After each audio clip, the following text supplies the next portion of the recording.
আমাদের আগে যত কম, যত গোত্র, যত জনপদ ধ্বংস হয়েছে তার কারণ ছিল তাদের মধ্যে গরিবরা অন্যায় করলে তারা বিচার করত, আর ধনীরা অন্যায় করলে তারা মাফ করে দিত। খবরদার, ওয়া আইমুল্লাহ লাউ আন্না ফাতিমাতা বিনতি মুহাম্মাদিন সারাকাত লাকাতা মুহাম্মাদুন ইয়াদাহা।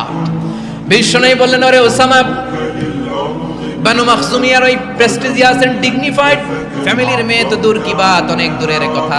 জেনে রেখো ওসামা, আমার কলিজার টুকরা নয়নের পুটুলি ফাতেমাও যদি মক্কার জমিনে আজকে এই চুরির দায়ে ধরা পড়তো, আমি বিশ্বনবী মুহাম্মাদুর রাসূলুল্লাহ ধরে ফাতেমার ডান হাতটা কেটে দিতে এক বিলম্ব দেরি করতাম না।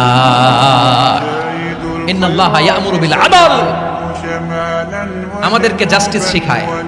পশ্চিমারা আমাদেরকে ইনসাফ শিখায়, আমাদেরকে সুশাসন শিখায়। আর ইনসাফ, সুশাসন, ন্যায় বিচার, সুবিচার, জাস্টিস কারে বলে বিশ্বনবীর বায়োগ্রাফি থেকে জেনে নাও।